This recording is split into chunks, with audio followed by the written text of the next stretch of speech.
All right, we got a good amount of people. The rest will trickle in as we get started here. So, hold on one second. Just got an email. Hold on, hold on. Okay, let's restart. Hello and welcome. Uh, so my name is Lynn Calamia, and I'm the executive director at Roebling Museum. If you haven't met me already, the talk we're going to do tonight is part of our new series. It's actually this is the last one, so I shouldn't say it's a new series anymore. And it's the Researching Roebling series, and it's funded in part by a grant from the Center for History in the Public Interest at Villanova University. And basically, we were trying to build on the success of our Roebling Road Trip series. If any of you guys came to those, we started those during COVID, where we would have like an engineer or a historian talk about, their Roebling site. So Roebling bridges all around the country. And now instead, we're going to turn the focus onto Roebling itself. And this program really is going to be sharing some of the new research we've been doing and sharing stories we've been learning from the community about people who lived and worked inside of Roebling town. And before anybody asks, yes, this will be recorded and we will be posting it on our YouTube channel. So if you go onto YouTube and search Roebling, you'll find our channel, and you can see here we have trying to read. We have 18 videos currently, so there's a bunch up there. So you could watch all the old ones too if you've ever missed any. And yeah, you can even sign up to be a subscriber, so then you get a message every time we post one of the recordings. Tonight, the way that we're going to run this program is I'm going to do what I hope to be an amazing presentation. You can let me know. And while I'm talking, you're going to submit questions and comments and talk a lot in the chat. And if you see an artifact you want to know more about, or you have a question about, or you have an answer about, please feel free to type it in. We want everybody talking tonight. And Sarah is going to be managing the questions in the chat. Say hi, Sarah. Hi everyone, my name is Sarah Kaufman. I'm originally from the Midwest, but I moved to New Jersey 4 years ago to start my PhD in history at Rutgers. And recently, my husband and I just bought a house in Roebling, so we've been here for about 2 months now. And I'm working part-time as the program assistant at the Roebling Museum. So that's the face you're talking to when she comments. And then afterwards, after I finish talking about some of the artifacts, we're going to do a Q&A. So that's where we'll address some of your questions that were a little too complicated to answer at one time. But we're going to try to get through this by 7:30. So really quickly, I can see kind of the chats are popping up and I'm recognizing some names, but let us know if you've ever been to the museum before. So maybe you visited recently. I saw Daisy, I want to say, said that she tried to visit and didn't quite make it, but we do hope you come back. Some people maybe visited when it first opened, but I can definitely tell from our list we have volunteers who are at the museum regularly. So thanks, guys, for being here, and even descendants of some of the people that we will be talking about tonight, which is really great to see. Okay, but some people haven't been to the museum, so we'll do a real quick overview, especially even for people who are just tuning in on YouTube. So Roebling, New Jersey, it's a company town located on the Delaware River. It was designed and built by the Roebling Company in 1905. They already had a successful plant in Trenton, but they needed to expand, and they purchased land in Burlington County, where the museum is now located, to build a steel and wire rope mill. Since the new steel mill was planned to be about 11 miles outside of Trenton, which is a more rural location, they built a town for the workers to live. And the company town, which Sarah just mentioned she lives in, it's listed on the historic district. I mean, it is a historic district listed on the National Register, and the town remains almost fully intact architecturally, which is really amazing in New Jersey to have that, or anywhere. So what you're seeing on the screen here, we've been doing a little work and you'll hear a little more about it, but the museum itself is a space where when you arrive at the museum, we have an introductory video that you can watch that explains the background and the history. The Roeblings built the Brooklyn Bridge, etc. So there's a lot of really great, like, landmark kind of stories for that. And then there's also 7 galleries of exhibits with all kinds of stories and materials and objects on display for you to see. Then we usually have a docent who will give a tour guide or give a tour or answer any of your questions too. Then what you're seeing in this picture is our historic mill yard. So that's about 7 acres. And we've just installed historic signs at all of these big industrial objects. So you can walk out there like an outdoor exhibit and just take a look. And maybe you've driven by the museum and seen that big wheel, didn't know what it was. Now you can go and learn more about it in the outdoor exhibit.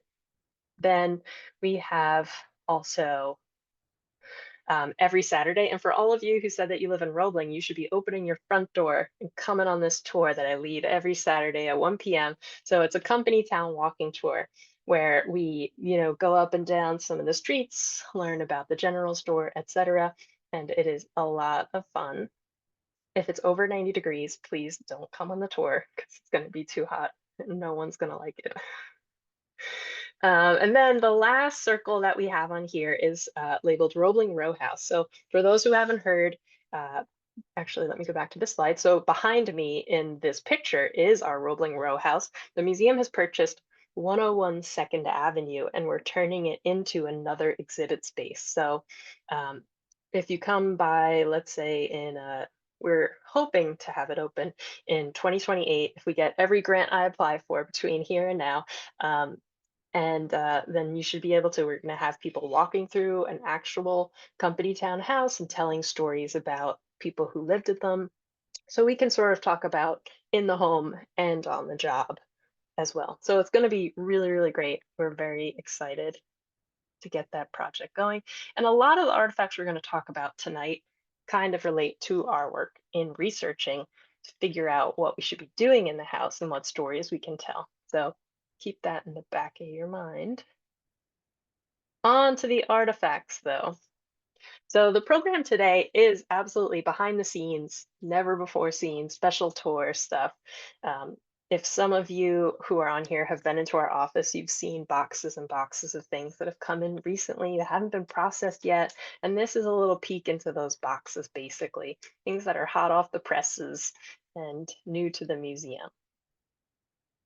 So first, I just want to talk a little bit about what our collection is like. So this is actually a picture of our collection space. So we do have a real deal collection space at the museum where we store artifacts. And basically, what we collect is a little bit of everything. So we tell the story of the workers, the town, and like the wire rope that built America's big bridges. So we've got a real like variation of things that are down there. So there's bridge history, industrial history, company town life stuff, immigration stories, and just sort of everyday life stuff as well. So here's a great little photo. We've got a bust of Mary G. Roebling, if any of you have heard of her. And you can see there's some hard hats in the background there. And the picture on the right-hand side is, big heavy pieces of metal, which you can imagine we have a lot of. So some of these are wire from big important bridges. That looks like a gigantic mallet that might have been used at the mill. All kinds of stuff down there. These aren't fabulous photos, but I did take them with my phone. I just wanted to show you that. So these binders on the left-hand side, that's our photo collection. So in each binder, there are archival quality, little pages with photos in them. And we have the like press office photos from the company. We have pictures of guys out building bridges. We have bowling trophy kind of photos. We have like lots of retirement photos where it's like a whole bunch of guys who work in a department and then like one guy in a suit who's coming there to shake hands with the guy who's retiring. And then, just sort of local family stuff as well. And these are, there's 4,000 photos just in those binders, but we've gotten way more photos in the last few years too. So that is a growing collection. And in a lot of cases, what we've been asking people for family photos, but we are just scanning them and you keep your photos. We just scan them. So those wouldn't appear here. Those are on our computer in the collection. On the right-hand side, those are framed. We've got lots of frames. So there's everybody loves a good bridge art. So lots of paintings, stuff like that in our collection as well. And then definitely blueprints. I don't know why I picked a blueprint that has a water stain. We didn't do that. It was already like that, please. But I wanted to show you guys, we have so many blueprints, so many blueprints. And so we've actually, since the museum was founded, uh, there have been people working, like here, you're not gonna be able to see this, but I have the drive at home right now that has a copy of all of the information with the so for each of the blueprints you see like that corner, the information there, it'll say like what is, if it's in a bridge it'll say the name of the bridge, even if it's like a smaller component, it'll have the date, it'll have the project number. Somebody typed all that stuff up into a database and there are a zillion of these. So when we get calls from researchers who want to know, did Roebling build the blah blah blah bridge, we are able to search that stuff using these things in our collection. And then finally, this is one of my fave objects. It looks like a baseball bat, right? That's because it's a baseball bat. And the story is that during the 1941 strike, picket signs. Um, so the picket, like the sign is at the top, and the stick was baseball bats. And we have photos of the men carrying the baseball bat picket signs. And this one was listed in our system as found in a mill building, most likely used during the 1941 strike. So really special stuff down there. Then we get to the question of who. So who does all this work I've been mentioning? The museum itself was founded by The museum itself was founded by members of the community and volunteers. So for a long time, it was run entirely by volunteers, and the entire collection was really set up by volunteer labor, which is amazing. If you saw all those boxes, all those binders, all of that stuff was done by volunteers. And even as the museum did get professional, I mean, paid staff, there's not been a full-time person managing the collection. That's, I think, a dream of ours. If any of you guys are really rich and want to endow that position, we'd be glad to hire someone because there is a lot of work to do. But for now, so this picture here is actually Alice, who is she was a project archivist. So we were able to, with a grant, hire her to do one particular project. So her work was to you've probably heard me talk about these diaries that we were able to get from eBay, 44 diaries written by a woman who lived in town. And we were able to, she made individual boxes for each one. They're very delicate. The earliest one is 1914. Um, and then to scan all the associated family photos. That's what she's doing here in the collection where the scanning equipment is. But pretty much it's all volunteers. And without them, these artifacts wouldn't have survived in this quality. It wouldn't be understood. They wouldn't be ready for research. So we are so glad to have the volunteers we have. And if any of you become interested in volunteering while you watch this, please be in touch. And get distracted by the chat over here. You guys are saying a lot of great stuff. So the next one is how and why we collect. I mean, the why should be obvious. We collect because we're trying to preserve stuff for the future. If we don't collect things, a lot of times the people who come to donate stuff say, if you don't take this, it's going in the garbage. Or no, they say in the dumpster. It's always a dumpster. And I think in a lot of ways, because we are doing like a really, we're doing industrial history, we're doing more modern history, it's really it's the right time to be collecting this stuff. And it's, we don't get a lot of like mahogany, whatever. This isn't like super expensive things people could sell elsewhere. It really is the kind of stuff that does actually, unfortunately, end up in dumpsters. So we're doing our best to save it so we can help continue to tell stories of Roebling. But one of the things you can see if you go to our website, we have a page about like if you think you might have something the museum would want, you can go and check it out. It's all about sharing your history. And it does talk about some of the things that we are specifically looking for. So we have sort of special focuses. One thing with our museum being founded by people from the Romanian Hungarian community is we really, it's surprising. Normally a museum, you know everything about like the rich people and barely anything about like the people who are paid less money at a mill. But in our case, we know a lot about the Romanian and Hungarian folks. We don't know like anything about the Swedish families. We know things about them, but we don't really have the artifacts to create like a really great exhibit that the visitors will come to look at. So we're definitely looking for Swedish artifacts from families, whether it's photos or birth certificates. That's not a good example, but family documents, Bibles, that kind of stuff. And same with African American families. We're trying to get more documentation uh, from those workers. Then definitely row houses. That's been a big push for us because we're turning a row house into a museum. We want to be able to see inside the row houses, particularly in the 30s and the 40s. So if you have a big box of family photos that are black and white, the little scallopy edges, and you've got like grandpa sitting on the couch in the living room, that's what I want to see. I want to see what the rug looked like under that chair and what color the walls were, or the design of the wallpaper, whatever we can tell in a black and white photo.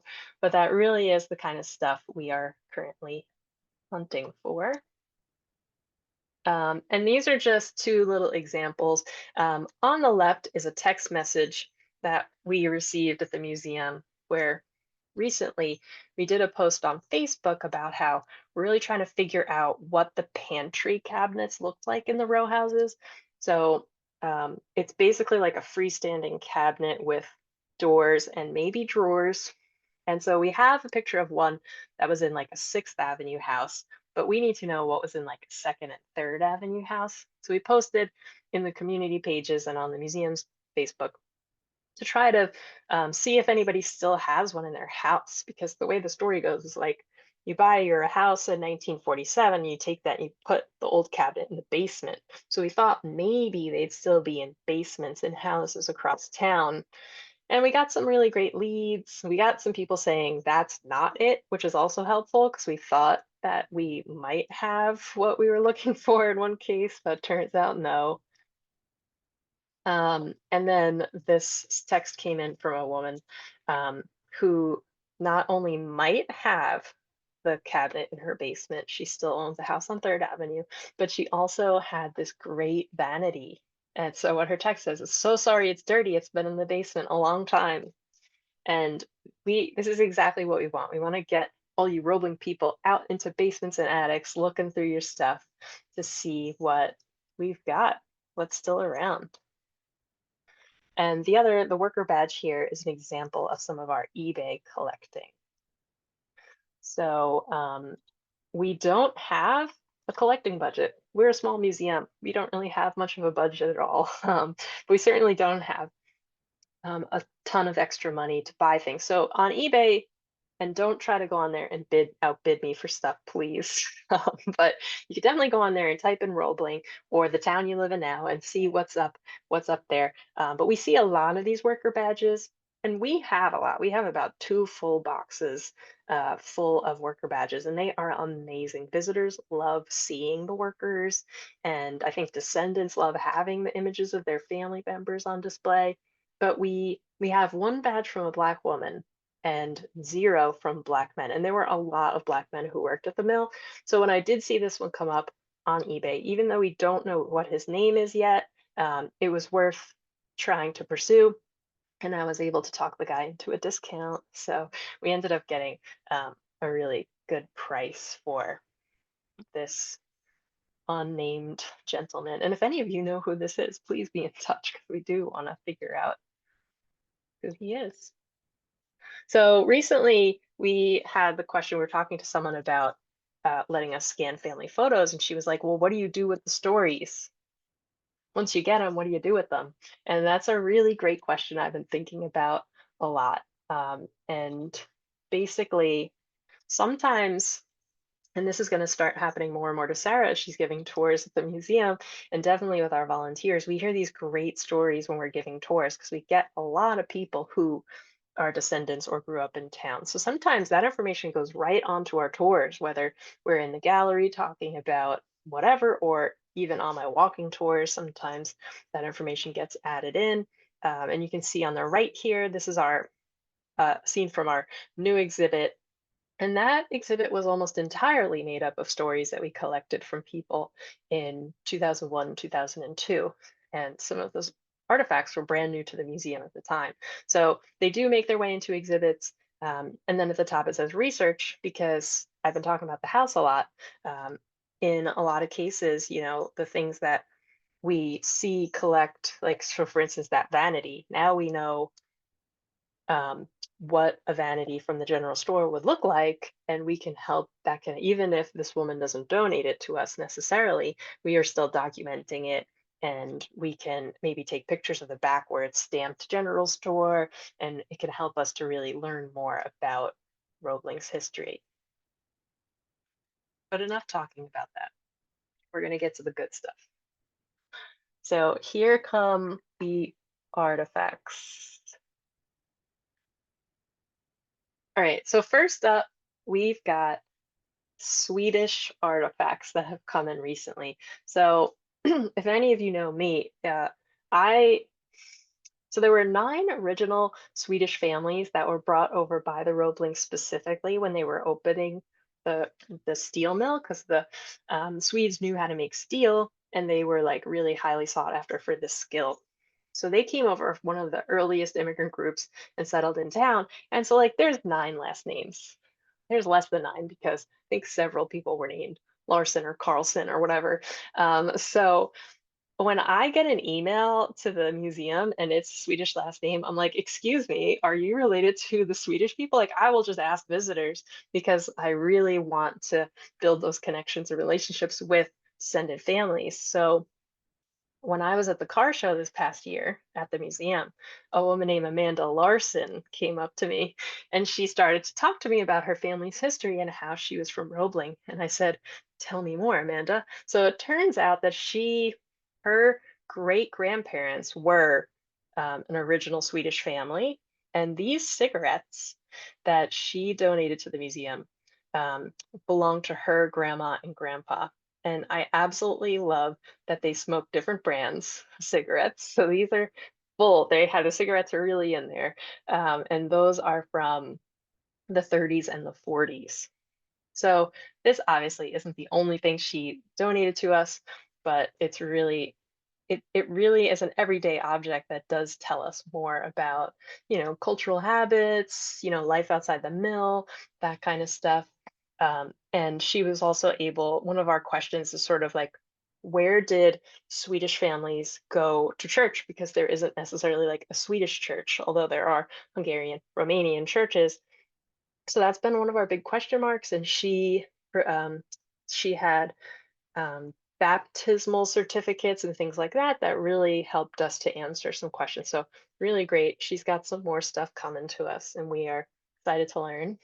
And then on the left here is one of my favorite photos that we have ever been able to scan. Is a wonderful little boy in his backyard. So this is a Swedish child in Roebling, and I think someone in the chat mentioned that's a fence post from a house on, I want to say 6th Avenue, but let me think about that a little harder. And so that is Henry, who I think might actually be on the Zoom right now, and his dog Major. So this is a little, this is just a kid in the backyard, whatever. But what are we seeing? First of all, an adorable scene. Second of all, we are looking in the background at the fence You could tell that that's from Roebling. We're looking at like what are his toys, and all of this kind of stuff really helps us to learn more about day-to-day life in Roebling. So when we look at your family photos, it might be like a kid's birthday party, but we're looking, it's 13 Fifth Avenue. Great. This is really helpful. And really glad you're here. So family photos, amazing. Please let us scan your photos. Next. So does anyone know what this is before I just say it out loud? Does anyone have any guesses in the chat? This is being modeled by one of our wonderful volunteers named Nancy. Yes, it's a kitchen witch, which I had never heard of before, but it is a kitchen witch. So this particular kitchen witch came from um, so the Miller family. They lived on Fourth Avenue. Uh, in 2023, Jean Miller, she was in her 90s, she passed away, and the family was having an estate sale that I noticed on, I want to say it was Facebook or something. So the family, I was able to reach out to them and we got like a preview of the estate sale, but also we sat down with the daughters and had a really great conversation because this picture here on the left, that couple, that's Jean and her husband, Bud. I want to say Bud Miller. And this is a picture that was um, it was circulated in Roebling Magazine, which is the magazine that went out to the workers in town. So really cute. It's there. It was in their house, and they gave us some really, really great artifacts. So we got, I think, Bud Miller's worker badge, like some of the more traditional industrial stuff. But Jean Miller, I was particularly interested in. She worked at the mill when she was younger, and we were able to find things like her aprons. There's a Bible that's dated 1931, handkerchiefs, ironing boards, like sort of, in the house stuff, the stuff that happened in the Roebling Company town, which is really stuff we need as we learn more. Lots of gems. So the kitchen witch is kind of just a joke. This is from the 1970s, and it was hanging in the basement, and it's really just funny. I don't this is not they're not like this isn't like a folk tradition or anything. I looked it up. You can do like image search and you can buy them on Etsy. They there's a couple on there with the tag still there. It seems to be from the 70s. It's missing the broomstick. But I think it seems to be like a Norwegian or Nordic tradition. That's where it comes from. But I think it was just a funny thing from the 70s. Maybe it was like present. It's supposed to bring you good luck in like with cooking in the kitchen. I love her. All right. So next, and this is modeled by Sarah. She's holding family Bibles. These Recently, someone bought the general store in town. Unfortunately, it wasn't us, but we were invited to check things out during the second floor clean out. And the Roebling Historical Society used to meet upstairs, and we think that maybe this box of Bibles was misplaced when the artifacts were moved from there to the museum, was maybe left behind. Um, but recently, I had been thinking, so in my family, and I'm not from Roebling, and I'm not Romanian or Hungarian or anything, but my grandmother, she had a page from an old Bible in her things, and it was clearly torn out of the Bible. Like the Bible was too much to carry, but we took out the births and deaths register of the family going like way back.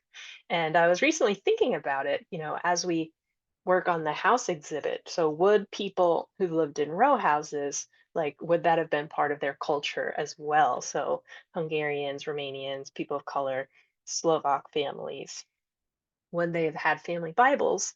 And then we found this box and opened it up, and lo and behold, some people did have family Bibles that way. And this is from the Lukash, please correct me, the Lukash family. Um, and you can see in this picture, there's Matthew is, I guess it looks like he's practicing his name. This might be a kid. But you can see some of the dates go back to the 1800s. And the Bible itself was actually not in English. It was in, I want to say Hungarian. This is a Hungarian family. And on the right side, it's stuffed with um, mass cards. So there's a lot of mass cards from people in Roebling and some names that I really do recognize, mainly around like the 50s. So these are probably like first generation mill worker families that are passing away when this person was collecting the mass cards. And also interesting, like some mass cards from other places that seemingly have no connection. Like it's not the same last name, it's not, but they're definitely in other industrial towns, like coal mine areas. So it'd be interesting to try to trace to see if, maybe her part of the family went to Roebling and the rest went up to wherever. It'd be really cool to learn more about that. And in terms of like visitors and why they might be interested, it's like not only is you can identify with this kind of thing, but it tells us more about the broader immigrant experience in the United States. Next. So what you need to know about this picture is that this is tiny furniture. So it's hard to tell what the scale is, but this is dollhouse furniture. Or is it, was it used in a dollhouse? That is a question for me to look into. So, um, this past spring, we did a fundraising campaign and a woman donated. And in the notes section on the donation, she said, in memory of the Kundrat family. And I said, who the hell are the Kundrats? I gotta look into this. So I start searching. I do like a family tree to find out and pull them up on the census. They lived in a Second Avenue row house, just like the one we're working on. So I set out to bug her about her family's history. And it turns out that she is the bearer of the family history. She has saved everything. Like when grandma passed away, who's cleaning out the house? It seems that it's all gone into her home, which we love. So she has given the museum boxes and boxes of amazing, amazing stuff, especially photos of her family enjoying life in their Roebling Row house. Her aunt's World War II uniform. She was a WAC, but I chose this dollhouse furniture because it is darling. So this was her mother's toys. The style of the furniture is really interesting because it is like 1930s, 1940s waterfall style furniture. And we have seen it in photos as like full size furniture in some of the Roebling houses. So it's interesting that it's like on, it's in style. But what does this tell us about Roebling? Well, it captures the story of like how children in Roebling played. We definitely have photos and stories of boys playing marbles and doing Boy Scout stuff, but what were girls up to has been one of my questions. So recently I listened to an oral history that Lou Borby did with Helen Tunney. Please tell me I'm saying that right, Tunney, about her experience with paper dolls. She played with a lot of paper dolls as a child. So we are trying to figure out what girls were doing as kids.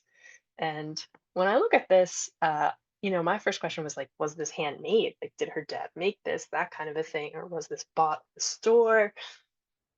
None of them seem to be marked, but I did not look super hard yet. And it's really an interesting story too, because this sometimes toys, I was given my grandmother's Barbie, so I do like the way that toys can connect generations. I played with her Barbies, and Diane, who donated these, she said that although they were her mother's toys, she used to play with them at her grandparents' house when she was a kid. So these are really special, and I'm so glad that she saved them. All right, up next. So this is, you'll see pay stubs. This particular woman saved, I swear, every single pay stub. And I just love people who save everything. I know it can be hard to live in a tiny row house with every paper you've ever received in your life, but it is so amazing for us as historians. So Mary Sovak, you can see her name at the top on that pinkish pay stub.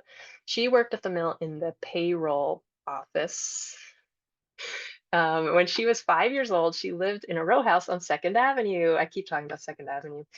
She lived there with her mom, her dad, her brother, and six boarders, just adult men. Six. This is a two-bedroom house. I can't imagine. But by 1940, she's working at an overall factory. And then in the 1950 census, it says that she's finally at the steel mill and she's a clerk typist right across the street from her house. And part of her job, as I was told by the family, was stuffing envelopes with paychecks and one of these coupons for the general store. So that thing at the top that says this coupon is valuable, that is a coupon for the general store. And I'm going to show you the back.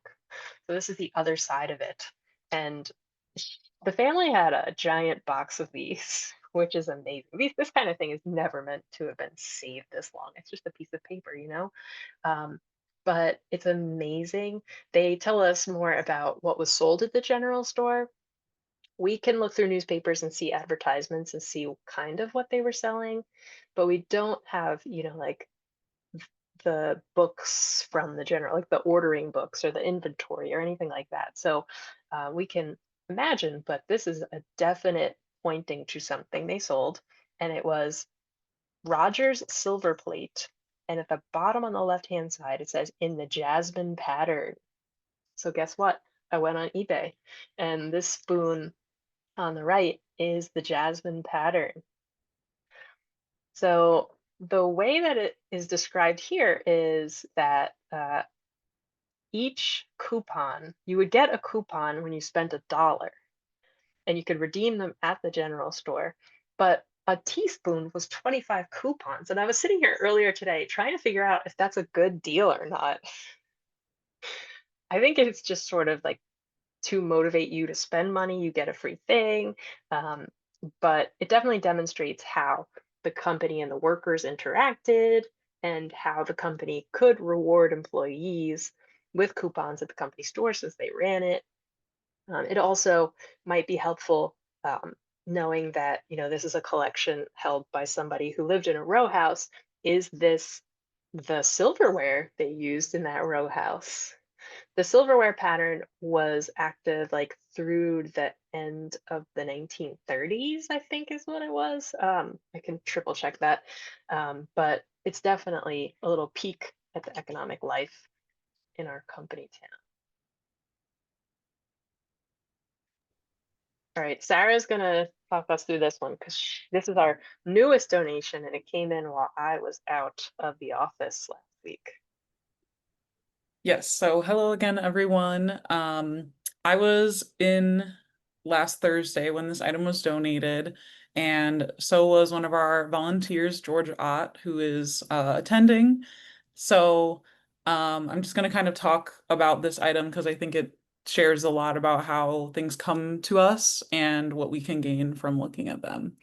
So this was donated by a man named Ken Bodine.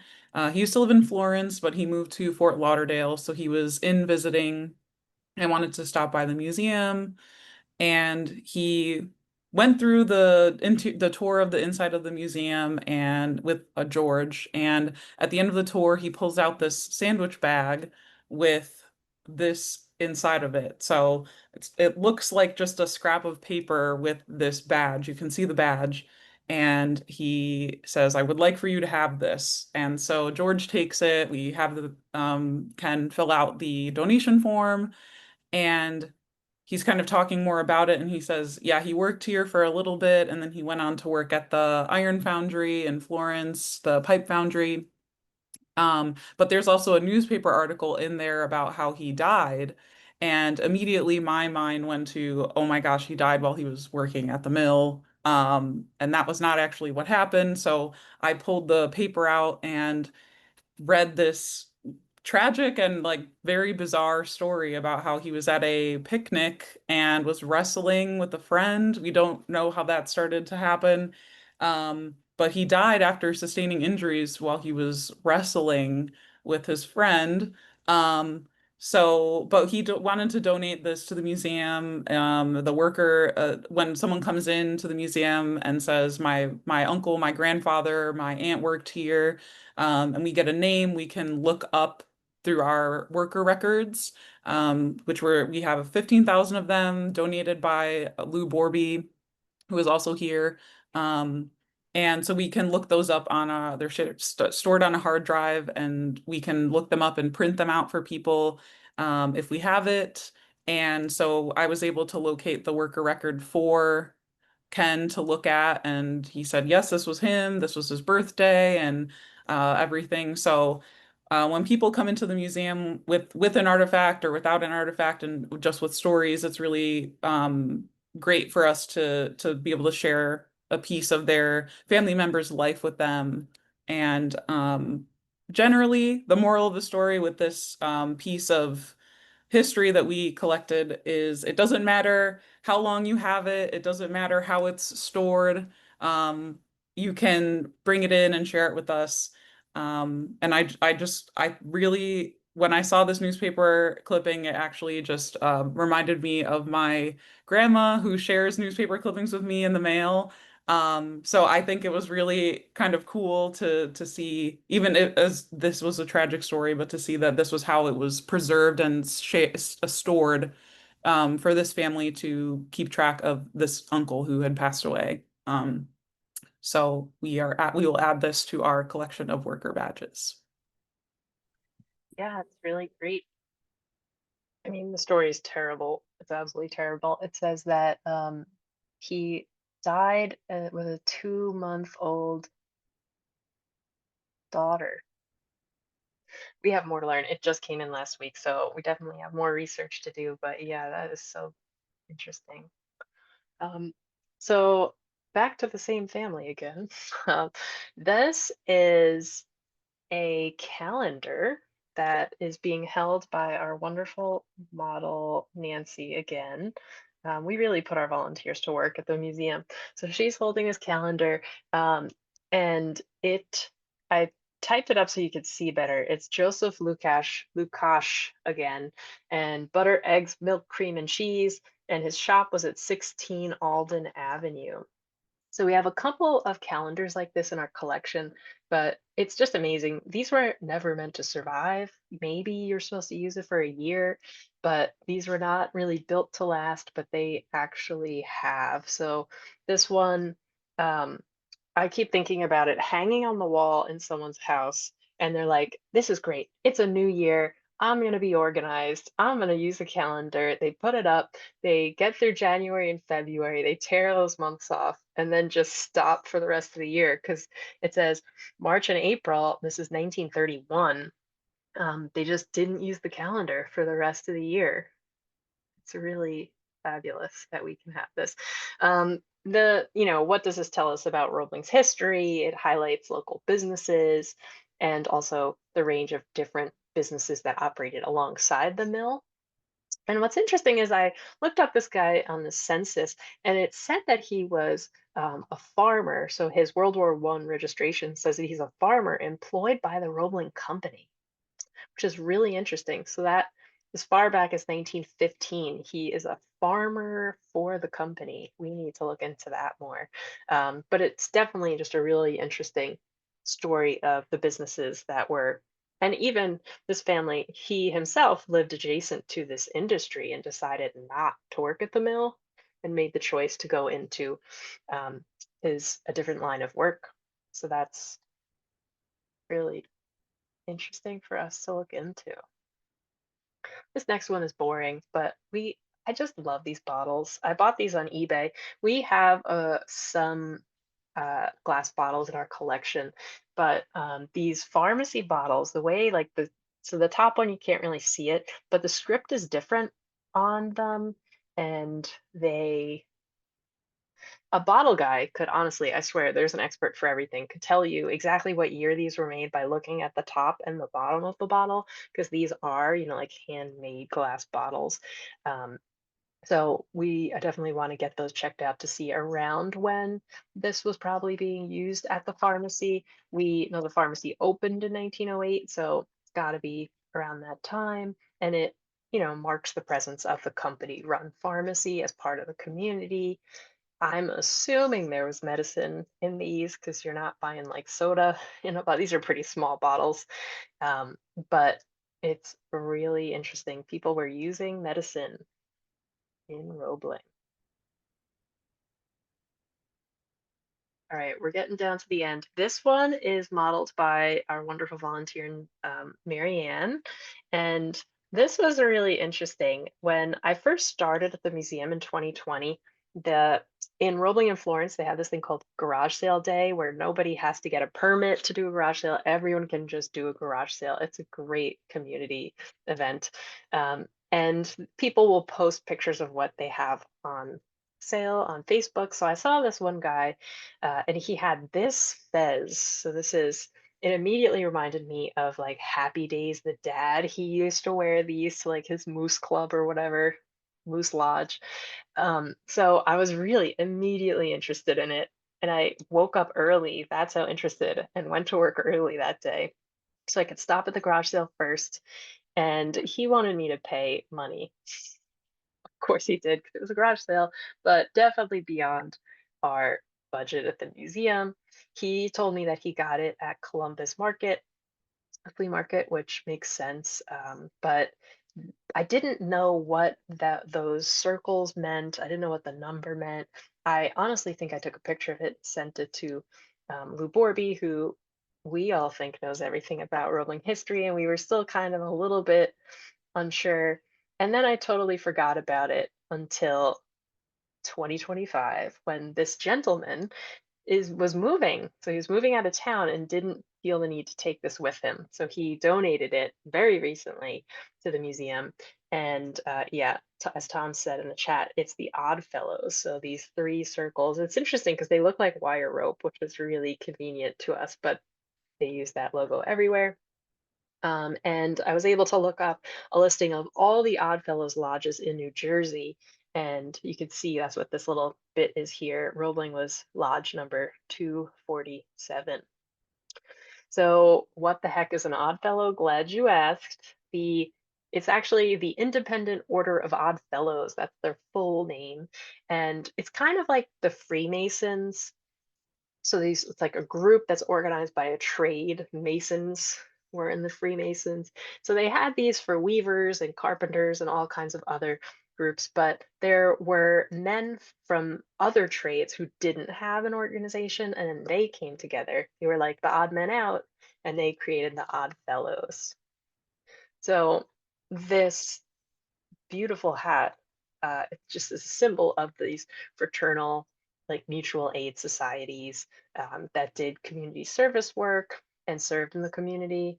And they were really important social anchors, and they were common in a lot of the working class towns, especially industrial areas. So picture this on some guy's head.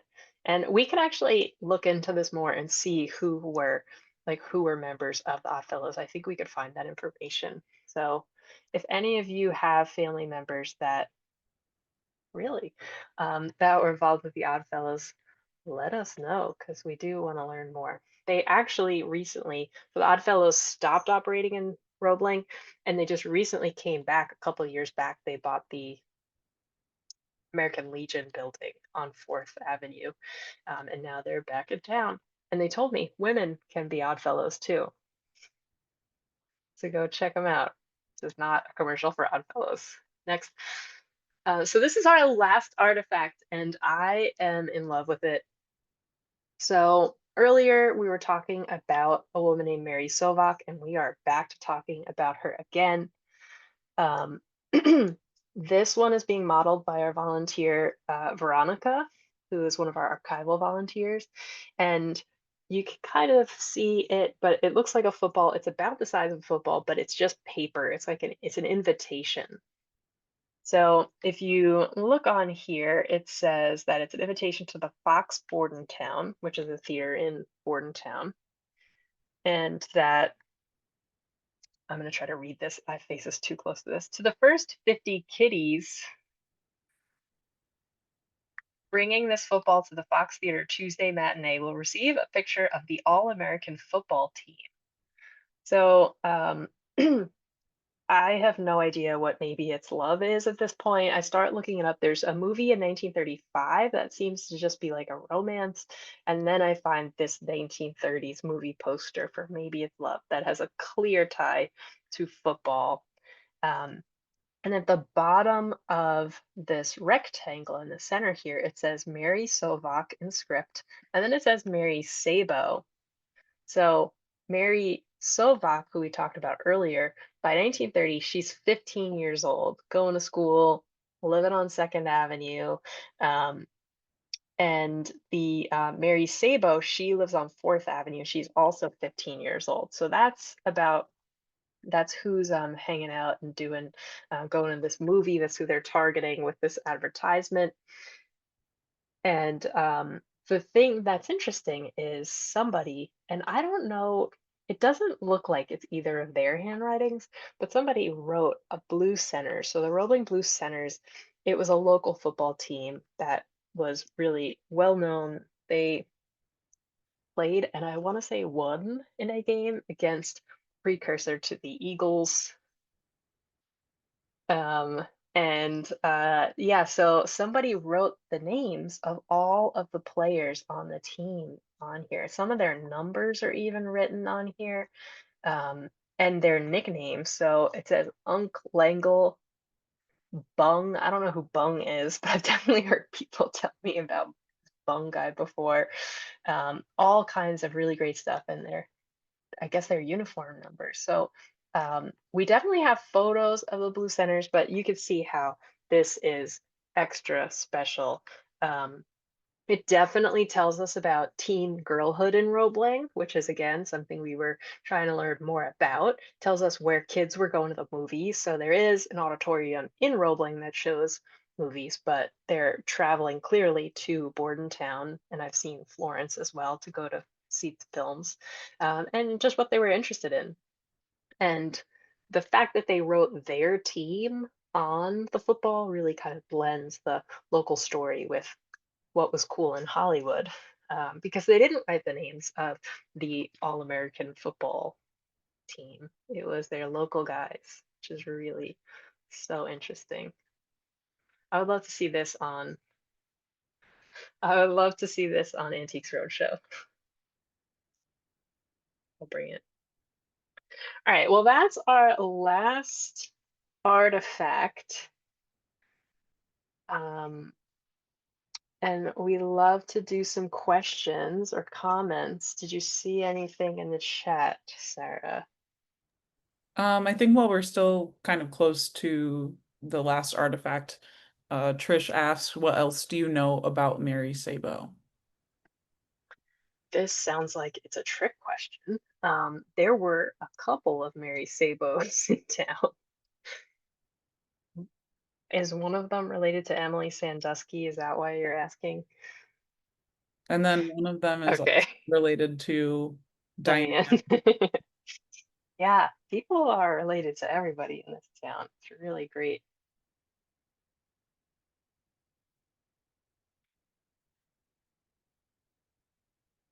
We were kind of answering the questions as we were going. But if there are any new questions or questions at the conclusion of the presentation, feel free to type them in the chat and then I will read them aloud so that it gets recorded and we can put it up on the YouTube so it's clear what we're answering.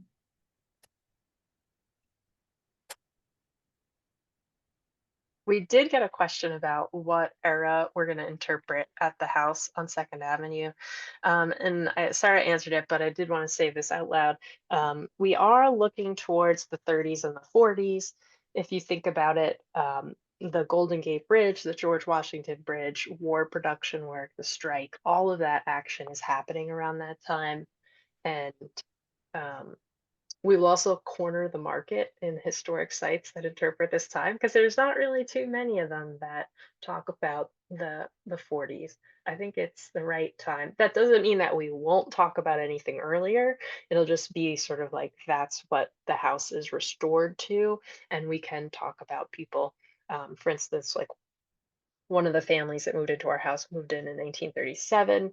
So that's before then. We know the house during the Depression was used to hand out like relief services, so food and stuff. So we'll be able to tell deeper stories, even if we're starting with the furnishings and the floor and the porch being in the 40s.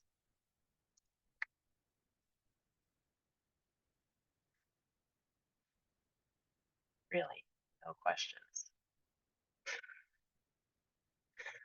All right, I guess we did a good job answering everything then.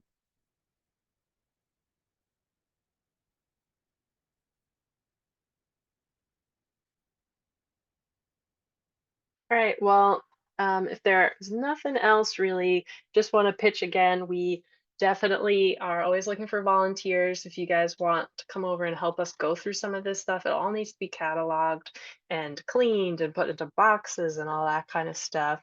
The history in Roebling, it's still coming out of attics and basements, and we definitely need some help. And if you do have any artifacts that you think would fit with what we're looking for, please reach out. We have a woman who now lives in Arizona who has like all the family photos from her family on Third Avenue. She's going to send them to us so we can scan them. We're going to get them right back to her so we can do it. Um, and we would love to learn about your family stories.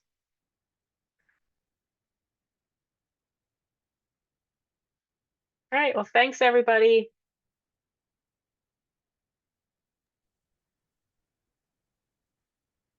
Thank you.